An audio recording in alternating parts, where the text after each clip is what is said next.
Hello viewers, you are welcome in my YouTube channel. तो आज के इस सेशन में फिर से हम लोग मोस्ट 20 एमसीक्यूज ऑफ साइंस करेंगे, जो कि बीएसईबी और सीबीएसई बोर्ड एग्ज़ाम में आने वाले एग्ज़ाम में आपका काफ़ी हेल्पफुल रहने वाला है ये क्वेश्चन। चलिए तो हमारा वीडियो शुरू करते हैं।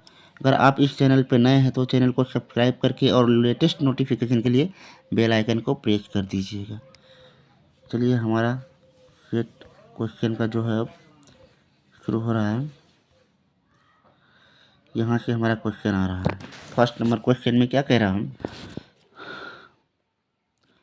हमारा क्वेश्चन है नीचे दी गई चक्रीय कार्बनिक यौगिकों ए बी और सी की संरचनाओं पर विचार कीजिए, निम्नलिखित में से उनके सही विकल्प को चुनिए।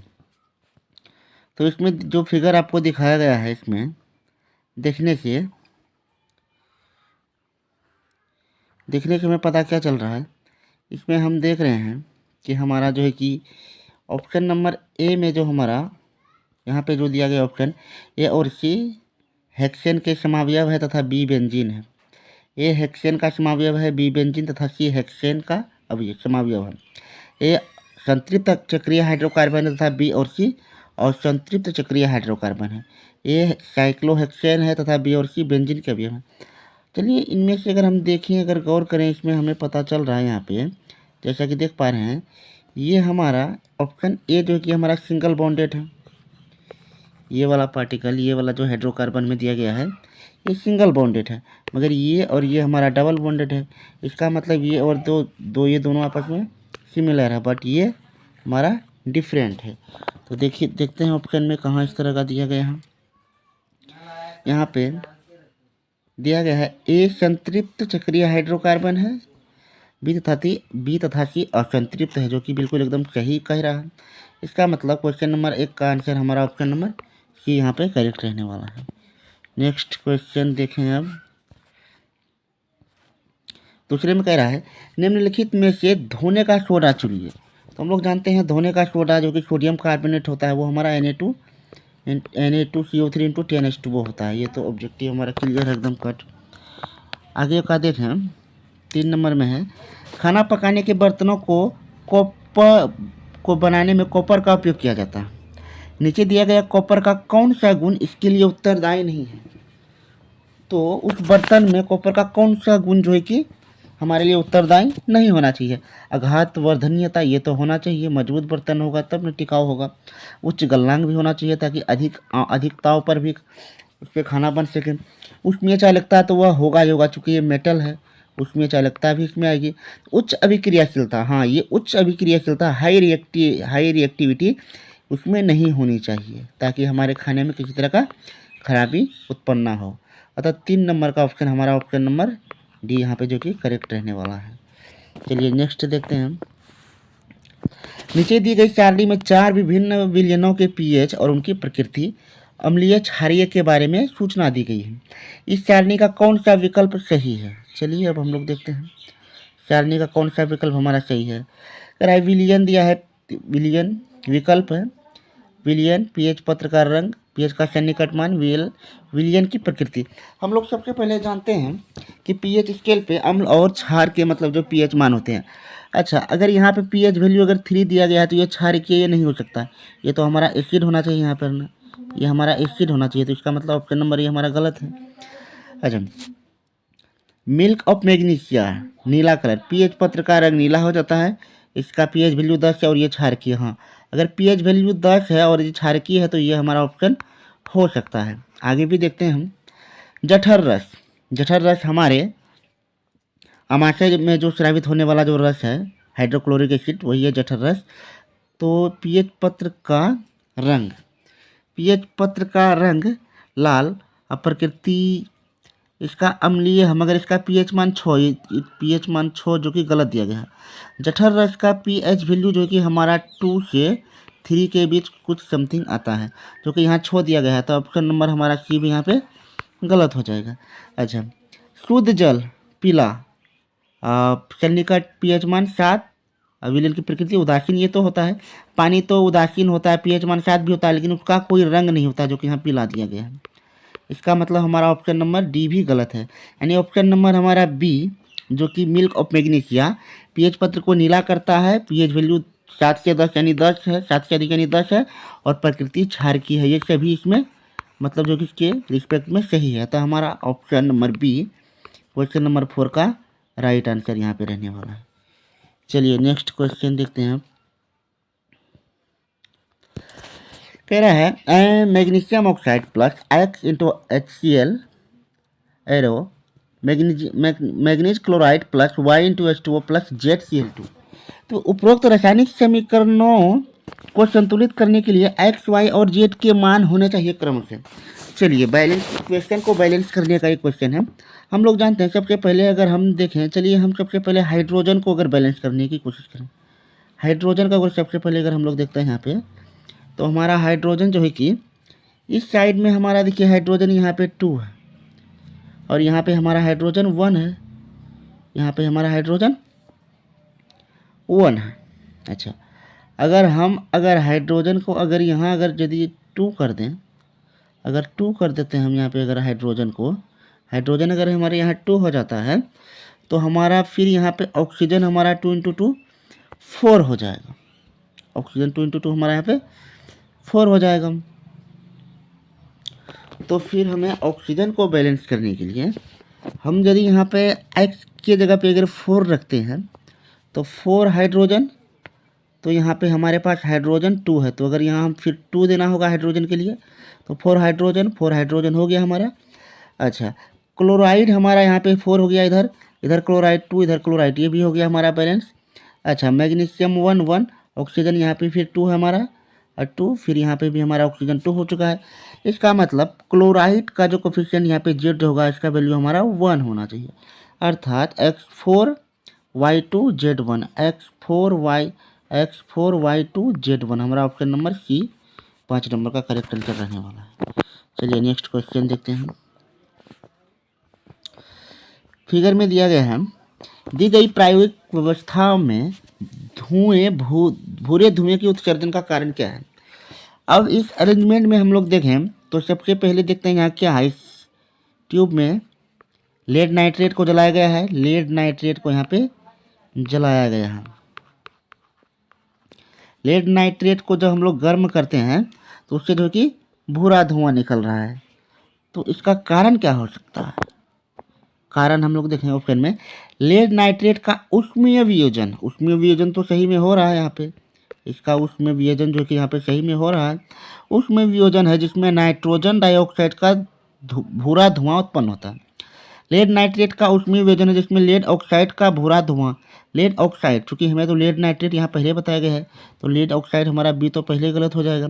लेड नाइट्रेट का उपचयन है जिसमें लेड ऑक्साइड और नाइट्रोजन ऑक्साइड, ये भी हमारा गलत हो जाएगा।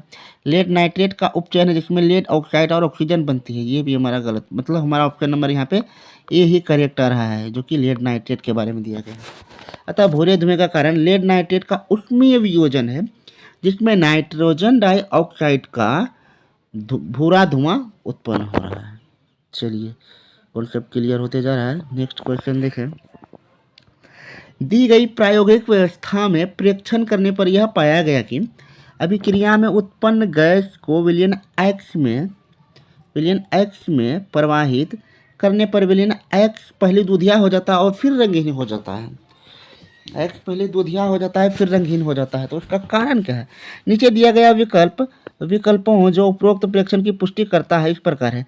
एक्स कैल्शियम हाइड्रोक्साइड का जलीय विलयन है। चलिए हमें एक और बात यहाँ पे पता चल गया है कि एक्स जो है कि हमारा कैल्शियम हाइड्रोक्साइड का जलीय विलयन है। चलिए तो सबसे पहले ऑप्शन देखते हैं।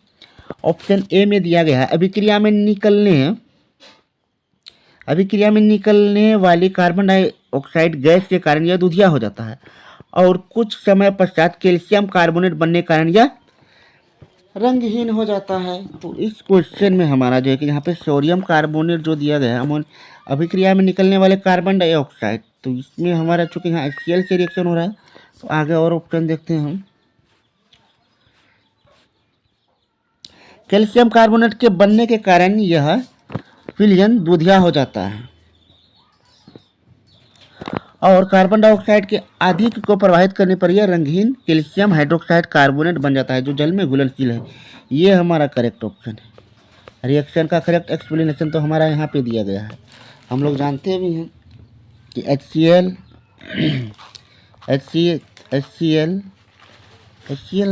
ये था हमारा, है ना। HCl हमारा हाइड्रोक्लोरिक एसिड जो दिया गया है यहाँ पे, है ना। हाइड्रोक्लोरिक एसिड HCl, फिर प्लस हमारा सोडियम कार्बोनेट दिया गया था, कैल्शियम कार्बोनेट CO3, है ना। इस रिएक्शन में ही हमारा कार्बन डाइऑक्साइड को प्रवाहित करने पर यहाँ से जो रिएक्शन होने के बाद हमारा कार्बन डाइऑक्साइड गैस निकलता है, यहाँ से जो हमारा CO2 जो प्रोड्यूस होगा, ये जाके चूने के पानी कैल्शियम हाइड्रोक्साइड जो हमें दिया गया है, चूने का जेली विलयन कैल्शियम हाइड्रोक्साइड, इससे जाके जो ये रिएक्शन करता है, उसके पश्चात अधिक गैस प्रवाहित करने पर यह सोडियम हाइड्रोजन कार्बोनेट में परिवर्तित हो जाता है।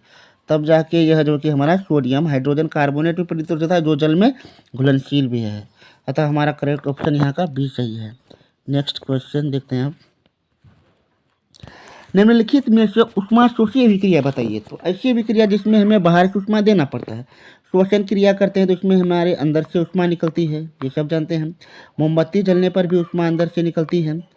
कैल्शियम कार्बोनेट के विघटन से बिना बुझा चूना और कार्बन डाइऑक्साइड बनना। कैल्शियम कार्बोनेट CaCO3 को जब हम इससे हमें इसको विघटित इसको हमें डिकम्पोज करना है। डिकम्पोज करने के लिए हमें जो कि बाहर से इसे हीट देना पड़ता है, तब जाके जो है कि ये बिना बुझा चूना और कार्बन डाइऑक्साइड, मतलब ये calcium oxide plus carbon dioxide gas में ये तब परिवर्तित होता है। अर्थात हमारा यहाँ ऑप्शन नंबर बी जो है कि इसमें सही रहने वाला है। ए में है शाक सब्जियों का विघटित होकर कंपोस्ट बनना, ये भी हमारा ऊष्मा क्षेपीय अभिक्रिया एंडोथर्मिक रिएक्शन है। अर्थात क्वेश्चन नंबर 8 का ऑप्शन नंबर बी हमारा यहाँ पे करेक्ट रहने वाला है। नेक्स्ट, निम्नलिखित में से वह कथन चुनिए जो पौधों में अनुवर्तनी गति के लिए सही है। तो अनुवर्तनी गति हम लोग जानते हैं, पौधों में वृद्धि के लिए जो गति होती है उसे ही हम लोग अनुवर्तनी गति कहते हैं। तो हमारा यहाँ ऑप्शन नंबर डी में सीधा दिया गया है, यह गति वृद्धि से संबंधित होती है हमारा अनुवर्तनी गति। ऑप्शन नंबर हमारा यहाँ पे डी जो इसका करेक्ट रहने वाला है। नेक्स्ट, निम्नलिखित में से वह कथन चुनिए जो किसी जीन के लक्षण का सही वर्णन करता है। जो किसी जीन के लक्षण का सही वर्णन करता है। अच्छा देखते हैं, किसी दी गई स्पीसीज की वेस्टी में किसी विशेष गुणसूत्र पर कोई विशिष्ट जीन स्थित होता है। ये बात तो सही भी है। चलिए आगे और देखते हैं, किसी कोशिका में प्रोटीन बनाने के लिए जीन कोई सूचना स्रोत नहीं है। ये बात तो गलत है। जीन बहुत इंपॉर्टेंट पॉइंट है प्रोटीन संश्लेषण के लिए डीएनए में। प्रत्येक गुणसूत्र पर उसकी लंबाई के अनुदिश केवल एक जीन स्थित होता है। ये भी हमारा गलत है, एक जीन नहीं होता है। मानव में सभी वंशागत लक्षण जीनों द्वारा नियंत्रित नहीं होते। ये भी गलत है। मानव में सभी वंशागत लक्षण जीनों द्वारा ही नियंत्रित होते हैं। ये सेंटेंस भी हमारा गलत है। अतः हमारा क्वेश्चन नंबर 10 का ऑप्शन नंबर हमारा ए जो है कि यहाँ पे बेस्ट एक्सप्लेनेशन लग रहा है। अर्थात इसका क्वेश्चन आंसर ऑप्शन नंबर ए यहाँ पे करेक्ट रहने वाला है। चलिए नेक्स्ट क्वेश्चन देखें अब। नेक्स्ट क्वेश्चन हमारा है कि क्षुद्रांत्र के विषय में नीचे दिए गए कथनों पर विचार कीजिए और उनमें से उस कथन को चुनिए जो सही नहीं है। क्षुद्रांत जो हमारे बड़ी आंत का एक पार्ट है। देखते हैं, जंतुओं में क्षुद्रांत की लंबाई भिन्न भिन्न होती है क्योंकि यह उनके द्वारा खाए जाने वाले भोज्य पदार्थों के प्रकार पर निर्भर करती है। हाँ, ये बात तो हमारा सही है। ये तो हमारा एकदम सही है। अलग अलग जंतुओं में अलग अलग लंबाई के मतलब क्षुद्रांत पाए जाते हैं। क्षुद्रांत भोज्य पदार्थों के पूर्ण पाचन का स्थल है। ये बात भी सही है। हमारे पेट में छोटी आंत से जब भोजन बड़ी आंत में जाती है तो वहाँ जो है उसका संपूर्ण जल अवशोषण होता है और संपूर्ण पाचन भी जो है उसका वहीं पर हो जाता है। तो ये भी हमारा सही है। क्षुद्रांत लीवर यकृत और अग्न्याशय से श्रावण ग्रहण करती है। ये बात भी सही है। क्षुद्रांत में जो कि हमारे लीवर और अग्न्याशय से जो रस निकलती है, जो जूस निकलते हैं, वह जाके मतलब पाचन क्रिया में अंतिम चरण में वे सहायता भी करते हैं। तो ये कथन भी हमारा सही है। तो हमें ऑप्शन में कहा गया है कि कौन सा गलत है। 3 अगर सही है तो चौथा ऑटोमेटिक गलत हो जाएगा। ये ये चौथा हमारा ऑटोमेटिक, ये गलत हो जाएगा। तो क्वेश्चन नंबर 11 का ऑप्शन डी हमारा सही रहने वाला है। नेक्स्ट क्वेश्चन, अब वह जीव जो भोज्य पदार्थों का विघटन शरीर के बाहर ही कर देता है और तब उसका अवशोषण करता है, कौन सा है? तो ऐसे जीव हम लोग जानते हैं कवक जो होते हैं हमारे फंगी, ये जो है कि हमारे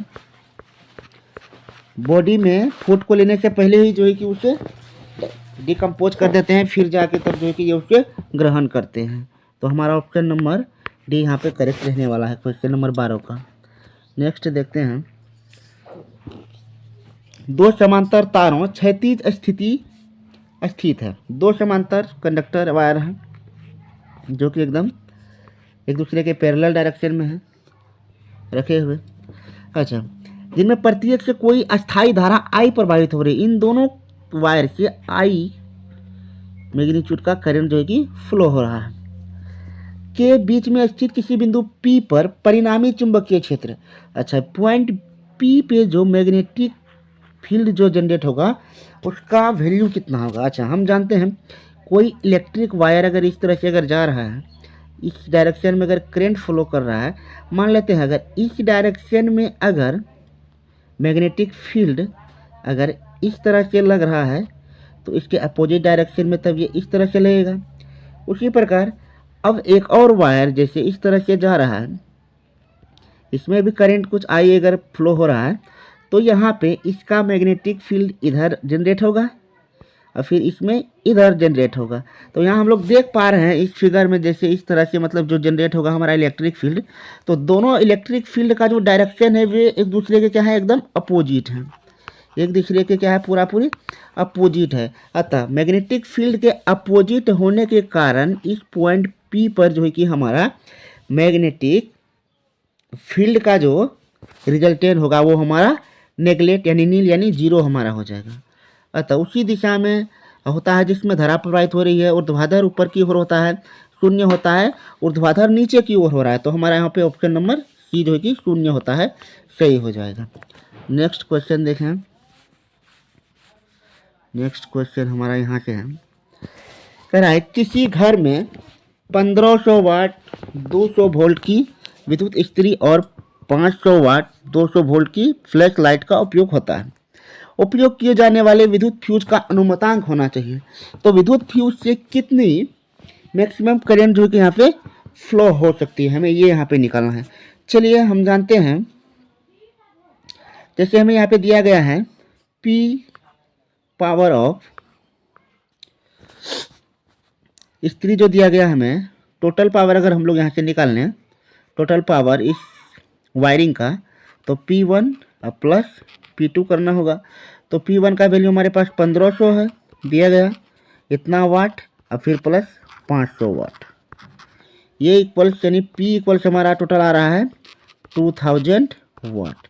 अच्छा, हमें यहाँ वोल्टेज जो दिया गया है हमारे पास, यहाँ पे जो V है उसका वैल्यू यहाँ पे दिया गया है 200 वोल्ट। अच्छा, हम लोग जानते हैं रिलेशनशिप से, अगर हम लोग अगर पावर अगर P निकालते हैं तो P का फॉर्मूला होता है V इंटू आई।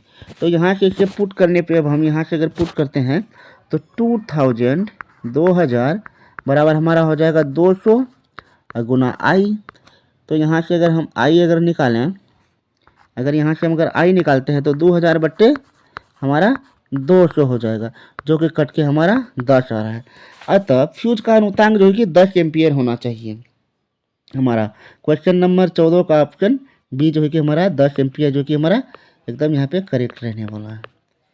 चलिए नेक्स्ट क्वेश्चन देखते हैं, कह रहा है घरेलू विद्युत परिपथों में 15 एम्पियर धारा अनुमतांक के तारों का उपयोग उन विद्युत युक्तियों के लिए होता है जिनका, अच्छा हम जानते हैं कि हमारे घरेलू वायरिंग में दो तरह के मतलब जो है कि जो धाराएं होती है, धारा का जो मतलब मैक्सिमम जो लिमिट होता है, एक होता है 15 एम्पियर का और एक होता है हमारा 5 एम्पियर का। तो 5 एम्पियर वाले में हम लोग जो है कि टीवी चला सकते हैं, फैन चला सकते हैं, उसके बाद टीवी फैन और बहुत सारे मिक्सी वगैरह सब, ये सब इलेक्ट्रिकल एप्लियंसेस चला सकते हैं। और 15 एम्पियर वाले पे हम लोग जो है कि रेफ्रिजरेटर चला सकते हैं, रेफ्रिजरेटर चला सकते हैं। उसके बाद जो है कि हमारा फिर इसमें ये गीजर हम लोग चला सकते हैं, वॉशिंग मशीन आदि, ये सब चीज़ मतलब हैवी लोड या हैवी पावर यूज करने वाले एप्लीकेशन के लिए हमारा 15 एम्पियर का धारा जो है कि वहाँ यूज होता है। तो ऑप्शन में क्या कह रहा है, ऑप्शन में कह रहा है उच्चतर शक्ति अनुमतांक होता है जैसे गीजर। निम्न शक्ति, ये तो निम्न शक्ति तो होगा नहीं हमारा। आवरण धात्विक तथा निम्न शक्ति अनुमतांक, निम्न शक्ति अनुमतांक यहाँ भी गलत है। आवरण अधात्विक, अधात्विक वाला तो होगा ही नहीं, अतः हमारा ऑप्शन नंबर ए यहाँ पे सही रहने वाला है। उच्चतर शक्ति अनुमतांक होता है जैसे गीजर, है ना, यहाँ पे ये हैवी लोडेड इंस्ट्रूमेंट है। चलिए नेक्स्ट क्वेश्चन देखते हैं। अब कह रहा है 4 सर्वसम प्रतिरोधों जिसमें प्रत्येक का प्रतिरोध 8 ओम है। चलिए हमारे पास मतलब जितना हमारे पास रेजिस्टेंस है, 4 रेजिस्टेंस हैं जिसमें कि प्रत्येक का वैल्यू जो है कि हमें यहाँ पे प्रत्येक का वैल्यू जो है कि मतलब आर का वैल्यू जो है कि हमारे यहाँ पे जो कि 8 ओम दिया गया है। 4 रेजिस्टेंस है सेम वैल्यू का, अच्छा, को पहले श्रेणी क्रम में जोड़ा गया और जिससे संयोजन का प्रभावी प्रतिरोध आर एस है, और फिर उन्हें पांचवें क्रम में जोड़ा गया जिनसे संयोजन का प्रभावी प्रतिरोध आर पी है। तब आर एस अनुपात आर एस बटे आर पी का अनुपात क्या होगा। चलिए हम लोग जानते हैं अगर रेजिस्टेंस को अगर हम लोग अगर सीरीज में अगर कनेक्ट करते हैं तो आर एस इक्वल हमारा होता है R1 plus R2 plus R3, R1 plus R2 plus R3, इस तरह से मतलब ये जितना टाइम से है। तो यहाँ पे 4 रेजिस्टेंस को जोड़ा गया है, तो 4 इंटू 8, चूँकि सभी रेजिस्टेंस का वैल्यू सेम है तो इस तरह से हमारा आर एस का वैल्यू आ रहा है 32 ओम। अच्छा, जब इसे हम लोग पैरेलल में अगर करते हैं, जब पैरेलल सीरीज में करते हैं, जब हम लोग पैरेलल सीरीज में इसको करेंगे तो इसका इक्विवेलेंट वैल्यू हमारे पास आएगा 1 by R1 plus 1 by R2 plus 1 by R3, मतलब जितना ये दिया गया है इस तरह से। तो यहाँ हम इसको कर रहे हैं अभी, तो यहाँ पे चूंकि तो ये 4 रेजिस्टेंस है सेम वैल्यू का है, मतलब हमारे पास यहाँ पे आर पी का जो है कि हमारा जो वैल्यू हो जाएगा वो हो जाएगा 4 इंटू 4 बाय 8। इसे सॉल्व करने पे हमारे पास आता है, इसे सॉल्व करने पे हमारे पास जो वैल्यू आ रहा है वो आ रहा है हमारा 2 ओम का। 2 ओम का हमारा जो कि यहाँ पे वैल्यू आ रहा है वो हमारा 2 ओम का। अतः अब हम निकाल रहे हैं, हमको अब कह रहा है कि आर एस बटा, हमको निकालना है अब कि आर एस बटा आर पी। तो आर एस देखें तो सबसे पहले आर एस बटे आर पी, तो इसका वैल्यू हमारे पास आर एस का वैल्यू है 32 डिवाइडेड बाय आर पी का वैल्यू हमारे पास 2 आया है, ये कट के हमारे पास 16 आ रहा है। तो 16 हमारा ऑप्शन नंबर डी में दिया गया था, हमारा इस क्वेश्चन का ऑप्शन नंबर डी जो है कि हमारा करेक्ट हो जाएगा यहाँ पे। चलिए कैलकुलेशन में अगर आप लोगों को कोई दिक्कत अगर हुआ होगा तो उसके लिए बताइएगा, और फिर से हम जो कि समझा देंगे, कोई बात नहीं। आगे देखते हैं क्वेश्चन। अब कथन कारण वाले हमारे क्वेश्चन हैं, चलिए देखते हैं किस तरह से इसका जवाब देना है। कहता है किसी धारावाही वृत्ताकार कुंडली के केंद्र पर उत्पन्न चुंबकीय क्षेत्र की तीव्रता में कुंडली में फेरों की संख्या में वृद्धि होने पर वृद्धि हो जाती है। तो हाँ हम लोग जानते हैं अगर सर्कुलर अगर इलेक्ट्रिक कंडक्टर है, अब यदि किसी धारावाही चुंबकीय केंद्र पर यहाँ पे जो मतलब मैग्नेटिक फील्ड जो यहाँ पे जो जनरेट होता है हमारा जो जनरेट होता है, तो कुंडली में फेरों की संख्या में वृद्धि होने पर वृद्धि होती है। हाँ, तो इस कुंडली ये जो मतलब क्वाइल है इसमें मतलब जितना जो है कि हम टर्न मारेंगे उतना जो है कि हमारा हैवी मैग्नेटिक फील्ड यहाँ पे बनेगा, ये बात हमारा यानी सही है। कुंडली के प्रत्येक फेरे में विद्युत धारा के प्रवाह की दिशा समान होती है, अतः व्यष्टिगत फेरों के चुंबकीय क्षेत्र संयोजित हो जाते हैं, ये बात भी हमारा सही है। चूँकि कुंडली में धारा की जो मतलब कुंडली में धारा की जो दिशा होता है वो सभी एक ही होता है, तो इनसे जनरेट होने वाले चुंबकीय क्षेत्र का जो मान होता है हमारा वह एक एक करके हमारा जो कि ऐड होते जाता है। अतः हमारा ऑप्शन नंबर जो है कि यहाँ पे बी भी सही है, और ऑप्शन नंबर हमारा जो बी है यहाँ का वो ऑप्शन नंबर ए से जो है कि रिलेटेड है ना। तो इसके लिए देखते हैं कौन सा ऑप्शन हमारा यहाँ पे करेक्ट रहने वाला है। ऑप्शन हमारा यहाँ पे कौन सा करेक्ट रहने वाला है, यहाँ पे both A and R true and R is the correct explanation of A. हाँ, इस तरह से हमारा ऑप्शन नंबर यहाँ पे ए जो है कि फुल्ली मैच कर रहा है। हमारा ऑप्शन नंबर यहाँ ए जो है कि इसका करेक्ट आंसर हो जाएगा। चलिए नेक्स्ट क्वेश्चन देखते हैं 18 का। ईस्ट में होने वाले अवायवीय श्वसन में बनने वाले अंतिम उत्पादों में एक उत्पाद अम्ल होता है। चलिए, हाँ, हम लोग जानते हैं अवायवीय श्वसन में एक अम्ल का भी निर्माण होता है, जिसे बोलते हैं लैक्टिक अम्ल। अच्छा, अवायवीय श्वसन के समय ग्लूकोज का विघटन अपूर्ण होता है। ग्लूकोज का विघटन जो कि अपूर्ण होता है। तो चलिए इसका ऑप्शन हम लोग मैच करते हैं यहाँ पे। तो कह रहा है तो ग्लूकोज का जो है कि अवायवीय श्वसन के समय ग्लूकोज का विघटन जो कि अपूर्ण, वो तो पूरा पूरी होता नहीं है, जिसके कारण जो कि लैक्टिक एसिड बनता है। ये बात तो सही है। ईस्ट में होने वाले अवायवीय श्वसन में बनने वाले अंतिम उत्पादों में एक अम्ल होता है। ये बात जो है कि हमारा मैच नहीं कर रहा है। ये हमारा यहाँ पे मैच नहीं कर रहा है। तो हमारा यहाँ पे आर सही है। हम सिर्फ यही देखते हैं, ऑप्शन में मैच करेंगे। हमारा आर सही है, आर सही है, आर हमारा जो कि सही है। हमारा आर यहीं पे सही है। अदरवाइज दूसरे ऑप्शन में देखें तो हमारे पास आर के साथ ए भी सही है उन दोनों में, तो वो जो है कि हमारा नहीं हो सकता। और इसमें जो कि हमारा आर को फॉल्स कर दिया है, तो ये भी गलत हो जाएगा। और इन दोनों सेंटेंस से हमारा आर और ये दोनों सही है, ये भी गलत हो जाएगा। इसका मतलब ओनली आर ट्रू है। तो इसका मतलब हमारा ऑप्शन नंबर यहाँ का डी का है ना, 18 का डी जो है कि हमारा सही रहने वाला है। नेक्स्ट क्वेश्चन देखें 19 का। जनकों से वंशागत जीन शिशु का लिंग निर्धारित करते हैं। जनकों से वंशागत जीन जो होता है वो शिशु का लिंग निर्धारण करते हैं। ये बात तो सही है ना। पिता से जो है कि हम फादर से जो है कि हमें जो है कि एक्स वाई में से कोई एक क्रोमोसोम मिलता है, फिर मदर से जो है कि हमें एक्स एक्स में से कोई एक क्रोमोसोम मिलता है। अच्छा, दूसरी बात, नर शिशु में एक्स गुणसूत्र पिता से मिलते हैं नहीं। अगर बेबी अगर नर यानी कि अगर बुआ यदि होता है तो मदर से तो एक एक्स आता है, और फिर हमारे फादर से जो है कि एक्स नहीं आएगा। अगर फादर से एक्स क्रोमोसोम आएगा फिर तो वह गर्ल हो जाएगी। इसका मतलब हमारा यहाँ से वाई क्रोमोसोम से जाता है। अतः हमारा ये सेंटेंस जो है कि गलत है। तो देखते हैं हमारा आर यहाँ पे गलत है। आर रीजन हमारा यहाँ पे गलत है। देखते हैं कौन सा ऑप्शन में है। आर इज फॉल्स यहाँ पे दिया गया है। ऑप्शन नंबर सी जो है कि हमारे यहाँ पे करेक्ट आर फॉल्स है। तो इसका मतलब ये हमारा ट्रू है। ये तो ट्रू वैसे भी है ही, आर फॉल्स है। अतः 19 का क्वेश्चन 19 का ऑप्शन नंबर सी जो कि यहाँ पे करेक्ट हो जाएगा। नेक्स्ट क्वेश्चन, इस सेशन का नेक्स्ट क्वेश्चन हमारा और लास्ट क्वेश्चन है। इसके बाद ये सेशन समाप्त हो जाएगा। अगर आप लोग को अगर वीडियो देखने में अगर अच्छा लगता है, इस तरह के कंटेंट अगर आप लोग और भी चाहते हैं तो कमेंट में कीजिएगा, बताइएगा हमें। हम इससे भी और अच्छा कंटेंट आप लोगों को प्रोवाइड करेंगे आपके आने वाले बोर्ड एग्जाम में, जो कि काफ़ी हेल्पफुल रहने वाला है। चलिए क्वेश्चन देखते हैं। जब कॉपर सल्फेट के जलीय विलयन में लेड का कोई टुकड़ा डाला जाता है। कॉपर सल्फेट का कोई जलीय विलयन है। हम लोग जानते हैं कॉपर सल्फेट का जो हमारा फॉर्मूला होता है CuSO4, तो उसमें कोई लेड यानी Pb को डाल दिया जाता है तो विलयन रंगहीन हो जाता है। अच्छा, दूसरा स्टेटमेंट से हम लोग देखते हैं अभी। कॉपर की तुलना में लेड अत्यधिक अभिक्रियाशील है। हाँ, कॉपर की तुलना में लेड तो अधिक क्रियाशील है ही। इस रिएक्शन में देखें डिस्प्लेसमेंट जो हमारा होता है, यहाँ पे हमारे बनेगा लेड सल्फेट,